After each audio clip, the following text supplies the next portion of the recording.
Hi, everybody. This is Ruta Lee, and you're listening to TV Confidential. How did the character of Harry Orwell evolve? Who came up with it? How did it develop? Well, it was a combination of efforts. Howard Rodman, very fine writer, and Jerry Thorpe at Warner Brothers, and some other people that I really wasn't acquainted with at the time. Thought of doing a show based around an ex-cop, an ex-Marine, a fellow that lived at the beach on a disability pension and wasn't really too keen on continuing his life as a law enforcement man, but did so out of a humanistic approach to the problems of the world. And in the meantime, his motivating factor was that one day he was going to build that boat in the backyard that he works on and get away from it all. Ed Robertson welcoming you to this week's edition of TV Confidential, radio talk show about television. If you're a fan of Little House on the Prairie, you probably know that earlier this year, Netflix announced that it is developing a reboot of Little House on the Prairie that will be based on the third book in the series of Little House books by Laura Ingalls Wilder. With that in mind, we reached out to Dean Butler, the actor known around the world as Almanzo on Little House on the Prairie, to see if he has any thoughts on the matter. We'll also talk to Dean about some of his earlier work in television, which includes several appearances on streets of San Francisco. Plus, he'll tell us how the documentary film work of Ken Burns ultimately inspired him to go behind the scenes and become a producer of television. Dean Butler will join us in our second hour. We hope you stay tuned for that. In the meantime, we'll open up the first hour of this week's program by talking about Harry O. Harry O, the fondly remembered Private Eye series starring David Janssen that many consider to be, along with the Rockford Files, one of the very best American TV detective series ever. Harry O, of course, starred David Janssen as a former police officer turned private detective who solves cases, first in San Diego, then in Los Angeles, much to the consternation of San Diego police officer Manny Quinlan, played by Henry Darrow, then later LA police detective K.C. Trench, played by Anthony Zerbe. Though Harry O originally aired at a time when American TV schedules were replete with cop shows and detective series, it had several characteristics that made it stand out from the pack, at least initially, until high production costs and other realities in network television slowly took all of that away. Joining us now are Steve Aldous and Gary Gillies. Steve and Gary are the co-authors of the Harry O. Viewing Companion, History and Episodes of the Classic Detective Series, a new book that not only takes a deep dive into the making of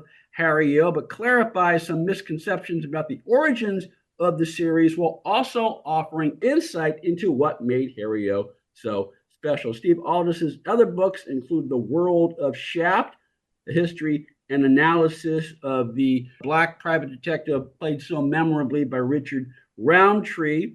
He also wrote the songs of Genesis, Everything You Want to Know about the celebrated rock band led by Phil Collins. Gary Gillies is the CEO of two record companies. He is also co-creator and producer of Alien War, a theatrical production in partnership with 20th Century Fox in London. Steve and Gary are both with us today via Zoom. Gentlemen, welcome to our program.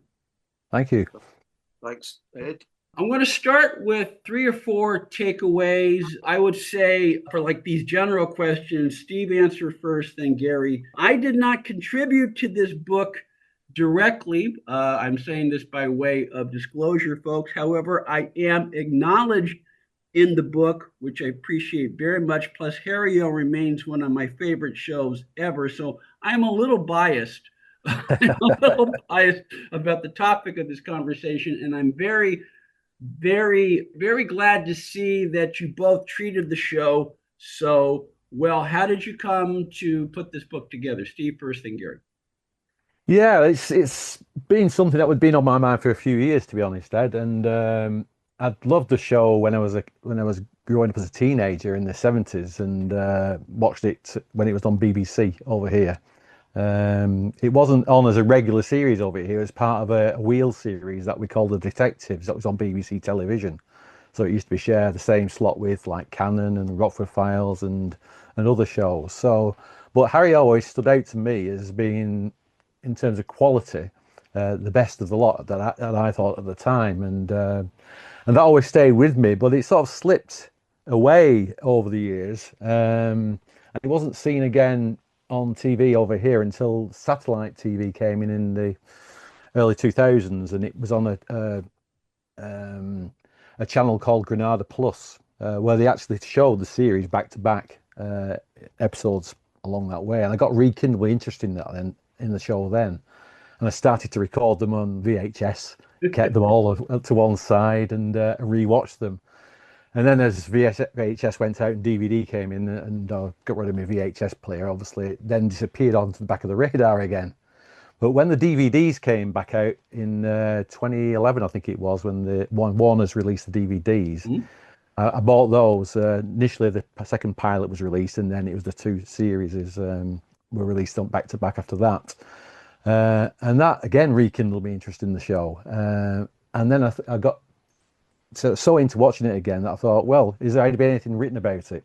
Because I bought various different books and shows over the years, like yours, Ed, on the Rockford Files. That was a template really for me to sort of think, well, maybe we could do something similar to that on Harry Orwell, because it had never been covered in any great detail. The only thing I could find, again, Ed, was your article back in 1997. I think it was from your Television Chronicles article. And that was quite an in-depth, about 20, 30-page article, wasn't it, with an interview with Henry Darrow in there as well. And that gave me sort of starter, really, to sort of say, well, maybe I could expand on that and cover the series in more depth and get it into a book form. So I put a sort of sample chapter. I did the first chapters because I went into some research then to say, right, how did the series come about? Because there'd been a lot of speculation about it originally going to be Dirty Harry. I want you to hold off on the answer to that just for the time being. So I got into the thinking, right, well, I'll do kind of start doing a book on this, and I came across Gary's website, as Facebook page actually on Harry O, which I thought, oh, that's interesting. There's some other people interested in Harry O out there, you know. So there's Gary's site, there's another site as well, I think. And I pulled some initial research together from accessing Howard Rodman's papers, which are held at the University of Wisconsin. So I thought, if I go back into there and have a look and see if I can find anything, I think it gives us enough detail to get a starting point, then maybe we can start pulling something together. So I pulled a sort of first chapter together based on how the series sort of came together, and posted that out on my website, and linked it then to Gary, and Gary pushed it through his website, and then sort of that gained some momentum in people getting interested in it, which sort of think, maybe people will be interested in a book on this, and maybe we can pull something together. So that's when Gary and I decided to go into partnership to do something on that. So that's how it all came about, really. How did you guys work together once you decided to do this? Gary first, then Steve. Well, to be quite honest, this is really Steve's book. Steve had the experience with the Shaft and the Genesis book. Steve, fantastic writer. He's even done a really good script for me, which we're working on. And Steve was the main guy behind this.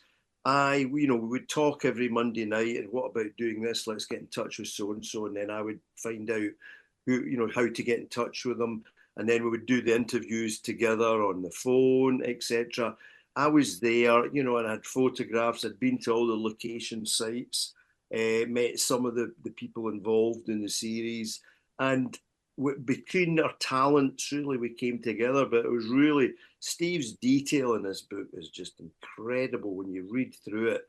Any fans of Harry O will just love that. I'm sitting reading it, and I'm like you, Ed, I'm like, oh, wow. Didn't realize, well, that's really good. That's good. So we've got both different talents, but it was really Steve that really pulled all this together. Yeah, we had the Facebook site. I had a lot of rare pictures. I had the original scripts, which helped as well, which some are in the book, which helped. But Steve was just tremendous pulling this together. Stay with us, folks. We'll be right back.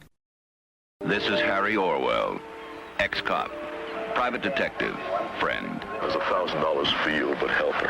What are you so angry Well, don't shove money at me to buy my help. Harry, it's my only child. Well, then have some trust. Harry's learned to expect the unexpected.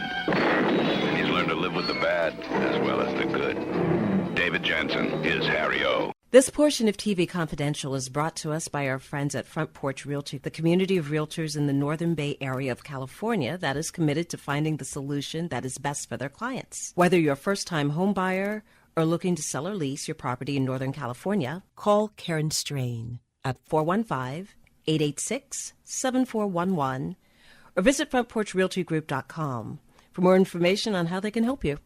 One more item. If you're starting a company, particularly one that is in an emerging market, you know that averting any sort of legal dispute is crucial to your business plan. Our friends at Tectonic Law offer an array of services that can help you avoid and preempt future litigation while also developing and protecting your intellectual property and intangible assets. Tectonic Law serves the needs of a host of emerging industries throughout California and beyond, including industrial designers, beverage makers, artists, farmers, retail stores, health practitioners, wellness experts, cosmetics manufacturers, nonprofit organizations, innovators in sustainable practices, and libraries. Go to tectoniclaw.com to learn more about how Tectonic Law can help your business thrive. tectoniclaw.com. Rock solid representation for groundbreaking industries. Hi, this is Louis Gossett Jr. You're listening to TV Confidential. Steve Aldous and Gary Gillies are the co-authors of the Harry O Viewing Companion, History, and episodes of the classic detective series. Everything you wanted to know about the making and development of Harry O, the classic television series starring David Janssen, Henry Darrow, and Anthony Zerbe, that began as a character-driven series about a middle-aged man who happened to be a private detective before network politics and other realities of network TV production morphed it into a far more conventional private detective series. The book includes original interviews with Anthony Zerbe, the actor who not only played Lieutenant Trench on Harry O, but who won an Emmy Award for playing Trench on Harry O. Les Lanham, the actor who played Lester Hodges on Harry O. Les Lanham also wrote the foreword to the book. And Adam Rodman, son of series creator Howard Rodman. The book also includes a host of archival material, including research from the personal papers of Howard Rodman, which, as Steve mentioned earlier, the Harry O Viewing Companion, available wherever books are sold through our friends at McFarland Books, McFarlandBooks.com, as well as Amazon.com. I mentioned this before. I have 4 takeaways from the book, one of which is, and you touched on this a little in your earlier answer, Steve, you clarify some earlier misconceptions about the origins of Harry O, particularly whether or not it was intended to be an offshoot of Dirty Harry. Yeah, well, that was one of the things that piqued me interest in trying to answer that question, really, because I was not surprised, but it was sort of something I thought, well, was that really the case? Because Dirty Harry, as you know, was a very hard-hitting detective film with Clint Eastwood very much synonymous with the character. And I thought a TV adaptation of that could never do the same as what the film version did. And of course, they were in the process of getting Magnum Force together as well at the time, which... Well, there was a precedent, of course, with the Shaft films, where Shaft was adapted for TV, as we know, in 73, 74, on the back of Richard Roundtree just having completed Shaft in Africa, and they went straight into doing the TV series. So it was possible that it could have been there. So I thought, well, should we just try and find out whether that was the case or not? And that's what led me to the University of Wisconsin, where Howard Rodman's papers were, because I thought the only way you're going to answer this is if you can get to the archival information with what was passed between the studios, the writer, and all that sort of stuff when they were setting the series up. So when I got hold of the papers, I managed to get the inventory of what there was there, and I found the initial, if you like, outline for the series, which was actually created by a guy called Mark Tuttle, who was in Warner Brothers program development department, head of the program development part there, and he pulled together a sort of 2-page outline based on a character called Frank Train, which they nicknamed Nick Nasty, because they wanted him to be that type of detective, a detective who was not very likable, but got the job done. Obviously, he'd retired on a pension and then was picking up jobs that the police weren't able to take and would follow them through. And the idea is that he'd take about 1 in 10 of the cases and where he felt he could make a difference and solve the case. And that was the start point for the character, because that outline was sent by Warner's to ABC, and then they discussed about, well, who can we get to sort of pull a sort of script together, and that's when ABC suggested Howard Rodman, and that's what then led to Howard Rodman pulling his outline together, which was expanded on the ideas that were laid down by the initial program development department in Warner's, and it was the name got changed then from Frank Train to Lou Chambers as part of Rodman's first script. And then as they were developing it further, they chose the name Harry because obviously Warner's had Dirty Harry as one of their properties, and Harry was seen to be if you like, a recognizable type of name, but it was never intended to be a Harry Callahan Harry. It was just Harry was taken as a forename for the character. And that was through the development of the character through the scripts that Howard Rodman pulled together. The interesting thing, to dovetail on something you just said a few minutes ago, Steve, is Harry Orwell was originally conceived as an anti-hero. That's right, yeah. And while there are still some elements of that in the first pilot, yeah, those were pretty much taken away and smoothed out by the time Howard Rodman first became involved, and then later once David Janssen was cast. But the takeaway for that is this is a full 25 years before the era of Tony Soprano, when the idea of a network TV protagonist was deliberately made out to be an anti-hero became the norm. I mean, so you would see every now and then you would see attempts at going outside the box, but the original concept of making him an unlikable character was 25 years before that became acceptable. Yeah, it was ahead of its time, wasn't it? Really, that concept, and it didn't go down well with the sort of test audiences and stuff like that. That when they had the initial pilot was made. I mean, you can tell the difference in performance between Such Dust as Dreams Are Made On and Smile Jenny You're Dead. They made some quite significant changes in terms of the character and how they wanted him to be perceived. Not the least of which is that in the second case, Smile Jenny You're Dead, the script was clearly tailored for David Janssen versus the first script, which was written and then it was cast the way it's normally done. Correct. Yeah. I mean, I think they were initially trying to get Telly Savalas to do it. That was their initial thoughts in terms of, because he's a very out there character, isn't he? He's a very charismatic guy, and he's a totally different personality to David Janssen. Yes. So when David came on board, it was very much, I think, as you say, between the first and second pilot, they saw the qualities that David could bring to the part, and between Jerry Thorpe, the producer director, Howard Rodman, and David Janssen, they got it right the second time around, and that gave them then the template to take into the series. The Harry O. Viewing Companion by Steve Aldous and Gary Gillies, available through our friends at McFarland Books, McFarlandBooks.com, as well as Amazon.com. Steve and Gary are joining us via Zoom. Steve from the UK, Gary from Scotland. And one of the other takeaways, and this is interesting because at least it's interesting to me, and I think you'll both agree, the 10 or 11 episodes that were filmed on location in San Diego, they're like a series unto itself, and I think among connoisseurs and scholars of detective television, those San Diego episodes are considered the best. One thing I learned from reading your guys' book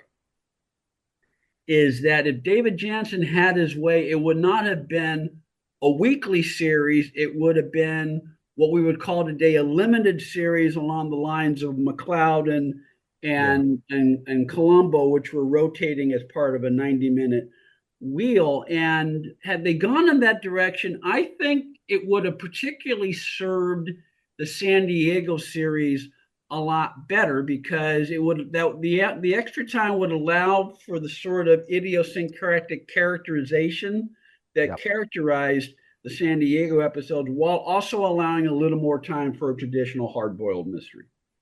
Yeah, that's right. I think that certainly with the intention was to make a character-driven crime drama rather than a plot-driven crime drama.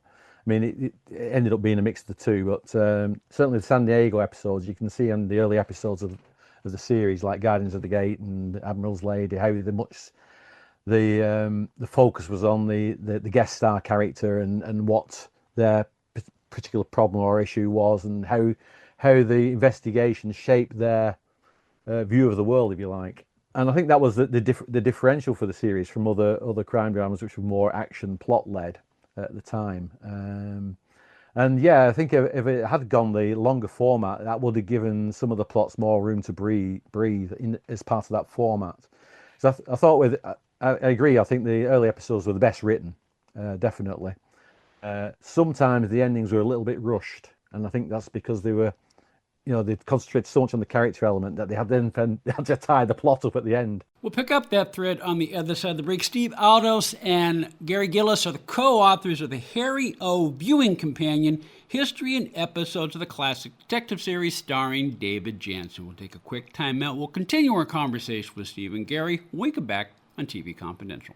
Who needs a vacation? Are you ready for an unforgettable getaway? Start packing your bags, because Branson, Missouri, the vacation and entertainment capital of the U.S., is calling your name. For just $99 per person, here's what you get. A full 3-day, 2-night stay in a luxury resort hotel. A delicious full breakfast buffet every morning you're here. And when you call right now, free show tickets worth up to $100. That's right, free show tickets to an award-winning show on us. You don't have to leave the country for an amazing vacation. You can drive or fly to Branson and have an incredible time. Whether you bring in the whole family or just planning a romantic escape, this trip is built for you. We guarantee you'll love Branson. This is not a timeshare. It's just an unbeatable vacation deal for only $99 per person. You book now, you can use your tickets anytime this year. You don't even need to know your travel dates to lock in the special price. Hurry, because this offer won't last long. Call our Branson vacation experts today. 800-435-1887. 800-435-1887. 800-435-1887. That's 800-435-1887.